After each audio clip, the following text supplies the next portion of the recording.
mind your business. I appreciate your concern, but when it comes to my personals, please mind your business. నీ పని నువ్వు చేసుకో, నా జోలికి నువ్వు రావద్దు, నా పర్సనల్స్లో నువ్వు జోక్యం చేసుకోవద్దని నేను అంటున్నాను. సో ఇలాగ మనము అంటే మైండ్ రిలేటెడ్ చాలా సెంటెన్సెస్ ఉంటాయన్నమాట.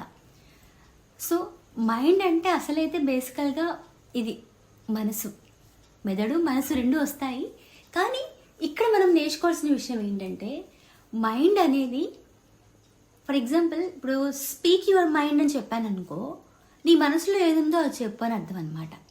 నసగకు, మాటలతోటి అలా ఇలా ముడిపెట్టకు, కరెక్ట్గా పాయింట్కి రా అని చెప్పేటప్పుడు don't beat around the bush, you have to speak your mind. నీ మనసులో ఏమనుకుంటున్నావో అది నాకు చెప్పు అని నేను అంటున్నాను. అలాగే నువ్వు త్వరగా నిర్ణయం తీసుకో, don't waste your time, please makeup your mind.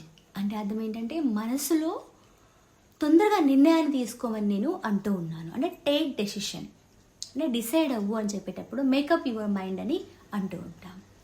అలాగే don't beat around the bush, ఇది వచ్చేసి చిన్న చితకా విషయాలు చెప్పడం అనమాట. అసలు మాట విడిచిపెట్టేసి నువ్వు పిక్నిక్ వెళ్ళాలనుకున్నావు, పిక్నిక్కి డబ్బులు కావాలి, అమ్మ దగ్గరికి వెళ్ళి డబ్బులు ఇవ్వు అమ్మ అని అడగకుండా, అమ్మ నువ్వు బిర్యానీ బాగా చేస్తావు, నువ్వు చాలా మంచి మమ్మీవి, అది ఇది అని చెప్పి మాట్లాడడం అనమాట. అలా కాకుండా డైరెక్ట్గా డబ్బులు అడుగు అని చెప్పేటప్పుడు మమ్మీ మీతో అంటారనమాట.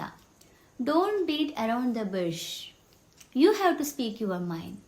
నువ్వు తొందరగా చెప్పు, నీ మనసులో ఏమనుకుంటున్నావు అది నాకు చెప్పని చెప్పి మదర్ మీతోటి అంటూ ఉంటారు.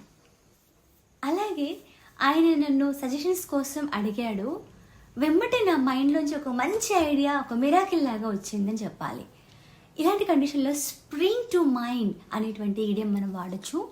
ఎగ్జాంపుల్ మనం చూద్దాము.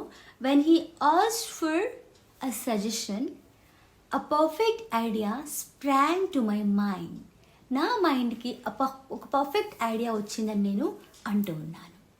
అలాగే వంటకి ఏం చేయాలి, డిన్నర్లోకి ఏం చేయాలని చెప్పి అడిగారు అనుకోండి, what would you like to have for dinner అని అడిగారు అనుకోండి, I'm not sure, nothing is springing to my mind. నా మైండ్కి ఏమీ రావట్లేదు, తట్టట్లేదని నేను అంటూ ఉన్నాను. అలాగే నా ఫ్రెండ్ ఉన్నాడు, వాడిని చూసి చాలా సంవత్సరాలు అయిపోయింది, వాడు పత్తకలేడు జాడకలేడని చెప్పాలి. I haven't seen my friend for years. Out of sight, out of mind. జాడకలేడు, పత్తకలేడు. I suppose